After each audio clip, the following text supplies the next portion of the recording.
कि सुशासन तभी होगी कि सबसे जो निचले पायदान पे जो बैठे लोग हैं उसकी फरियाद सबसे पहले सुनी जाए। उसमें आईपी गुप्ता को फोन नहीं करना पड़ा। अगर सम्राट चौधरी जी को ये बात पता होता तो तुरंत वो एसपी कहते। पीड़िता को इंसाफ मिलना चाहिए और अगर सुसंगत धाराओं में दरोगा ने केस नहीं किया है तो वो केस सुसंगत धाराओं में अंकित होनी चाहिए। उसका एक हाई लेवल इन्वेस्टिगेशन, इसको लीपा पोती नहीं हो। इसलिए मैं इस बात को प्रेस के सामने कहा। मैं भी समय निकाल के वहां जाऊंगा। टीम पहुंची वहां और इन लोगों ने कॉल किया कि आप इसको मत देखिए, एफआईआर मत कीजिए, हम लोग इसको मैनेज कर रहे हैं। ओरमा ग्रुप, जो सोचता है वो करता है। आपके अपने सपनों का आशियाना। अचानक सहरसा विधायक आईपी गुप्ता ने क्यों कहा कि सम्राट चौधरी से करेंगे मुलाकात। नमस्कार, मैं दीपक, भारत लाइव देख रहे हैं आप। जी हां, आज आईपी गुप्ता ने एक बड़ी प्रेस वार्ता बुलाई थी। उस प्रेस वार्ता में उन्होंने जानकारी देते हुए कहा कि सम्राट चौधरी से वो मुलाकात करेंगे और आपको बता दें कि कई मुद्दों पर उन्होंने सीधा सवाल खड़ा कर दिया है। सबसे पहले आप सुनिए कि क्या कुछ कहते नजर आए हैं आईपी गुप्ता। विधायक जी, आज ये प्रेस कॉन्फ्रेंस अचानक से आपने क्यों बुलाया? देखिए, बिहार के लिए बेहद शर्मनाक घटना है। मुझे कल एक फोन आया एक गांव से कि एक महिला के साथ में बर्बरतापूर्वक उसके गुप्तांग में वहाँ के कुछ दबंगों ने लाठी घुसेड़ दिया और वो हॉस्पिटलाइज हुए हैं और मौत और जीवन के बीच में जूझ रही है। तो इस तरह के कॉल को मैं तुरंत रिएक्ट नहीं करता। तो मैं अपने एक चंद्रशेखर चौपाल है, हमारा पार्टी का कार्यकर्ता है, मैंने उस गांव में उसको भेजा और पता चला कि ये घटना 26 तारीख की रात की है। 9 से 10 के बीच में वहाँ गीता देवी है जिसकी उम्र लगभग 35 बरस है, चंदन दास की पत्नी है और गांव का नाम है डुमरिया दास टोली, पंचायत है कोलाईपट्टी डुमरिया, मुरलीगंज प्रखंड का ये मामला है। छोटी सी आपस में झगड़ा हुआ और रात में जो सुरेश यादव, जिसका पिता का नाम स्वर्गीय अमीन यादव, उसका बेटा नीरज यादव, ये अपने लोगों के साथ में जाता है। इसको मुंह में, उसका बेटा का बयान है जो मैं आपको भेजूंगा, उसके मुंह में रुमाल ठूस के पहले मारता है और फिर उसको नंगा करने की कोशिश करता है और उसके गुप्तांग में लाठी घुसेड़ देता है और उसको किसी एक हॉस्पिटल में भर्ती कराया जाता। अभी वो वर्षा हॉस्पिटल मधेपुरा में उसका इलाज चल रहा है और वहाँ का 2 मुखिया है, एक तो तांती समाज का ही है मुखिया और एक यादव समाज का मुखिया है जो उसको मैनेज करने की कोशिश में लगा।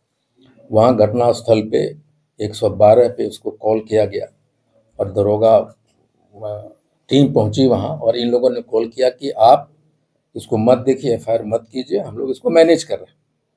अब इस तरह के घटना को भी मैनेज किया जा सकता है कि एक किसी के गुप्तांग में आज के ज़माने में लाठी घुसेड़ दे, उसका गुप्तांग बाहर आ गया और वो ऑक्सीजन पे बेचारी। जब मैंने अभी टीम को भेजा तो हमने कहा कि इसको मधेपुरा मेडिकल कॉलेज हॉस्पिटल ले जाओ और वो अस्पताल वाले भी मिले हुए हैं उन लोगों से, वो जाने नहीं दे रहा है पेशेंट को। और आज अभी आपको पता है कि विधानसभा का सत्र चालू है और मैं उसमें मीटिंग में था और वहीं मुझे फ़ोन आया सारी चीज़ें। तो हमने उस मीटिंग में माननीय उप मुख्यमंत्री विजय सिन्हा जी को, अध्यक्ष जी को, सारे लोगों को मैंने ये बताया कि इस तरह की घटना घटी है और अभी पता चला है कि एफआईआर हुआ है। वो दरोगा वहाँ गया था और वो उसमें एफआईआर करने से इनकार किया इन लोगों के कहने पे। और अभी जब मैं वहाँ गया और हमारे लोगों ने देखा तो दरोगा के नॉलेज में ये बात आई और नीरज यादव को अरेस्ट किया गया। मुझे इस बात का अंदेशा है कि ये जो 2 मुखिया है जो मैनेज करने की कोशिश कर रहा है, बेचारी गरीब आदमी है, इतनी बड़ी घटना पुलिस वहाँ मैनेज न कर दे इन लोगों से। पीड़िता को इंसाफ मिलना चाहिए और अगर सुसंगत धाराओं में दरोगा ने केस नहीं किया है तो वो केस सुसंगत धाराओं में अंकित होनी चाहिए। उसका एक हाई लेवल इन्वेस्टिगेशन, इसको लीपा पोती नहीं हो। इसलिए मैं इस बात को प्रेस के सामने कहा। मैं भी समय निकाल के वहाँ जाऊँगा। ऐसे हमारी टीम कल से इन बातों को देख रही है और अभी भी अस्पताल में हमारी टीम की मौजूद है। किस जाति से महिला? ये महिला 5 जाति से है, 5 समाज से है। और अपराधी यादव जाति से? हाँ सर, लगातार सुशासन की बात चल रही है बिहार में, लेकिन फिर इस तरीके की घटना आकर फिर लगातार सवाल भी पूछ जाता है सर। देखिए, इस तरह की घटनाओं को मैं ये सुशासन सरकार पे तो दोष नहीं दे सकते, लेकिन पुलिस जब वहां जाके इस घटनाओं को एफआईआर नहीं करती है तब सुशासन पे क्वेश्चन आता है कि आखिर पुलिस थानेदार जब उसके सामने भी सारी चीजें हुआ, इतनी बड़ी घटना है, ये मानवता के खिलाफ में कुकृत्य है, वो चाहे जो भी हो। कैसे चुप हो गया? थानेदार ने क्यों नहीं अरेस्ट किया? जब हमारे लोग गए और हमारे लोगों ने मीडिया में आके ये बात कही कि आईपी गुप्ता का ने हमें भेजा है देखने के लिए, दरोगा को पता चला, तब उसने एफआईआर किया, रात में अरेस्ट किया। और मुझे डर है कि सुसंगत धाराओं में ये केस शायद एफआईआर दर्ज नहीं हुआ होगा, और प्रशासन इतनी बड़ी घटना को दबाया कैसे? उसका बकायदा मेडिकल जांच होनी चाहिए थी और उसकी इलाज सरकारी हॉस्पिटल में होना चाहिए था। और क्या कारण है कि वर्षा जो हॉस्पिटल है मधेपुरा में, कोई डॉक्टर रूही यादव जी हैं, अंजना यादव उनके पति हैं, शायद मनोज यादव, लोग पेशेंट को जाने नहीं दे रहा है। तो हमको लगता है कि जो दो मुखिया है उसमें एक हमारा ही जात का मुखिया है, एक यादव मुखिया है, और ये मुखिया हमें ही बताया जा रहा है कि वो कह रहा है कि इसको 50,000 रुपये लो, मैनेज कर लो। वो हमारे ही जात का मुखिया बोल रहा है उसको। तो क्या आपको लगता है कि बिहार में अब महिलाएं सुरक्षित नहीं हैं?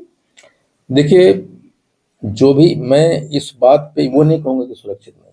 नहीं, लगातार इस तरह की घटनाएं बढ़ रही हैं गुप्ता जी। इसका मतलब ये है कि जो माननीय गृह मंत्री सम्राट चौधरी जी हैं, कहीं न कहीं उनके बातों को, उनके मंशा को, उनके जो पुलिस पदाधिकारी हैं ध्वस्त करने की कोशिश कर रही है।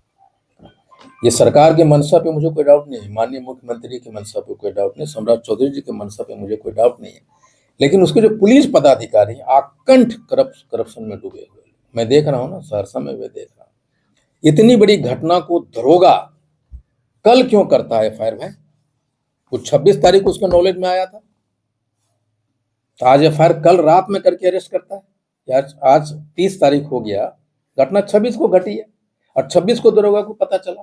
इसका मतलब आप जरा ये बताइए, अगर सम्राट चौधरी जी को ये बात पता होता तो तुरंत वो एसपी कहते, छिपाया गया ना इन सारी चीजों को। तो मैं सरकार के मंशा पे वो नहीं कर, लेकिन ये जो पुलिस की जो कार्रवाई हो रही है, जिस आकंठ में डूबा है वो लोग, इस पे तो मेरा क्वेश्चन तो क्या इसको लेकर के सम्राट चौधरी से मिलेंगे आप? नहीं, बिल्कुल मैं मिलूंगा, कब होगी ये 100%। मुलाकात? मैं कल मिलूंगा उनसे, बाकायदा मैं अपने पार्टी की तरफ से एक एप्लीकेशन बनाऊंगा और मैं उनसे मिलूंगा। सर, एक आखिरी सवाल, बिना विधायक की कंप्लेन नहीं किया जा रहा है आम आदमी का पैरवी के? नहीं, देखिए, मेरे पास तो जो मैं सहरसा में मैं देख रहा हूँ, और मेरे पास जो ये तो इन सारी चीज़ों 10 बरस से मैं जूझ रहा हूँ, कहाँ किसी का सुनवाई होता है। मैं अभी जमुई की अगर बात करूँ तो मैंने एक बेचारी महिला गई थी SC/ST एफआईआर थाना में, SC/ST थाना में केस करने के लिए, उसका नहीं ले रहा था। मैंने कॉल किया, बोला नहीं सर ले रहे हैं, बाद में उसको समझा के भेज दिया था। तो कहाँ हो रहा है? ऐसा जरूर होना चाहिए था कि सुशासन तभी होगी कि सबसे जो निचले पायदान पे जो बैठे लोग हैं उसकी फरियाद सबसे पहले सुनी जाए। उसमें आईपी गुप्ता को फोन नहीं करना पड़ा। आप लोग विपक्ष में हैं तो क्या कीजिएगा इसको लेकर के? नीट छात्रा के परिजन भी काफी परेशान है, उसको भी अब तक इंसाफ नहीं मिल सका है। हाँ, इस पे आप मनसा, इस नीट की जो छात्रा है, इस पे सरकार के मनसा पे मुझे डाउट है कि तो जिस आप तरह लोग की क्या जो, कर रहे हैं? तेजस्वी यादव क्या कर रहे हैं? आईपी गुप्ता क्या कर रहे हैं? देखिए, एक ही बातें तो सरकार के सामने में चिल्ला चिल्ला के मीडिया वाले सारी चीजों कर रहे हैं। हम बोले या तेजस्वी यादव जी बोले, जब सरकार सारी चीजों को देख के आंख बंद किए हुए है, तो बोलने से कुछ होने वाला है? बोल तो रहा है, सारा लोग बोल रहा है, कौन ऐसा नहीं। ये देश की संवेदना को प्रकट किया है ये नीट छात्रावाली की घटना।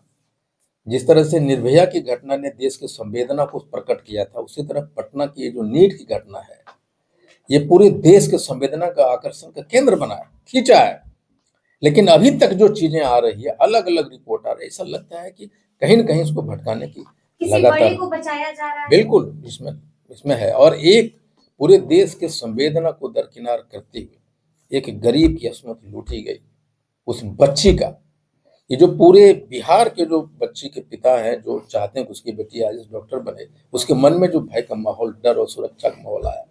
यहाँ की लड़कियों को हॉस्टल, ऐसा लगता है कि ये नीट की घटना एक दिन का नहीं है, बहुत दिन से होता रहा, राज निकल के आया। तो सरकार को एक नई स्ट्रिक्ट रेगुलेशन के साथ आना चाहिए। क्या इसको लेकर के विपक्ष सड़कों पर उतरेगा? देखिए, वो तो वक्त चला गया हमको लगता है, लेकिन विधानसभा में जरूर इसकी आवाज, अभी तक न्याय नहीं मिला है। नहीं, हम जिस तरह सरकार की रवैया जिस तरह। तो देखिए, आपने सुना है आईपी गुप्ता एक केस के बारे में जानकारी देते हुए नजर आ रहे थे। आईपी गुप्ता ने साफ तौर पर बताया है कि क्या कुछ मामला है, आईपी गुप्ता ने यह भी कहा है कि लगातार जो है वो अपराधी जो है उनके मनोबल जो है वो बढ़ते दिखाई दे रहे हैं। इसको लेकर आईपी गुप्ता जो है वो मिलेंगे सम्राट चौधरी से और सम्राट चौधरी के समक्ष जिस केस की बात वो कर रहे थे उसका जानकारी जो है वो सम्राट चौधरी को देने का काम करेंगे। और लगातार आप देख रहे होंगे कि किस तरीके से शंभू गर्ल्स हॉस्टल के मामले में लगातार सवाल खड़े किए जा रहे थे सरकार को लेकर, क्योंकि अभी तक उस पर कुछ खास फैसला आया नहीं है। इसको भी लेकर क्या कुछ आईपी गुप्ता ने कहा ये भी आपने सुना। फिलहाल इस खबर में इतना ही। बने रहिए भारत लाइव के साथ। धन्यवाद। आपके सपनों को हमने सजाया है, ई होम्स पैनोरामा को हमने बनाया है। ई होम्स मेरा एक सपना था जिसपे मैं पिछले 4 साल से काम कर रहा था। हमने जो बनाया है वो सबने है माना। ई होम्स पैनोरामा में हो आपका भी आशियाना। और फाइनली हमने 2021 में इस प्रोजेक्ट को लॉन्च किया। बहुत लोग अप्रिशिएट कर रहे हैं कि पूर्णिया जैसे शहर में बिहार के, एक तो बिहार की बात करें उसमें भी पूर्णिया जैसे छोटे जगह में इस तरह का लाइफस्टाइल देना, ये सुन के हम लोगों को बहुत अच्छा लगता है। ई होम्स में हमने कुछ और भी किया है, जैसे हम जिस जगह में रह रहे हैं हमारे फैमिली सिक्योर हो, उनको सिक्योरिटी का ध्यान में रखा है। आपकी सुविधा और सुरक्षा आपके लिए खास है, ये आपका विश्वास है। इसमें आर्टिफिशियल इंटेलिजेंस का 7 लेयर सिक्योरिटी का हमने इस्तेमाल किया है। लस ग्रीन कैंपस को बनाया है। यदि हमारा बाउंड्री वाल है तो वो वर्टिकल गार्डन है। ये जितनी भी फैसिलिटी होता है एक इंटरनेशनल टाउनशिप में ई होम्स है, ये हम लोग विश्वास नहीं कर पा रहे हैं। जो भी हमारे मित्र दोस्त या जो भी हमारे बाहर के बाहर आते हैं तो हम लोगों को बहुत अच्छा सुनने को मिलता है और बहुत अच्छा क्रेडिट मिल रहा है। वो सारा हमने सिर्फ एक बिल्डिंग नहीं बनाया, हमें एक बहुत अच्छा लाइफस्टाइल दिया ई होम्स में, और मेरा एक सपना था जिसको मैं आज फुलफिल होते हुए देख रहा हूँ। ये आपका आवास है। ई होम्स पैनोरामा में अब आपका निवास है। E homes Panorama, luxurious lifestyle redefined.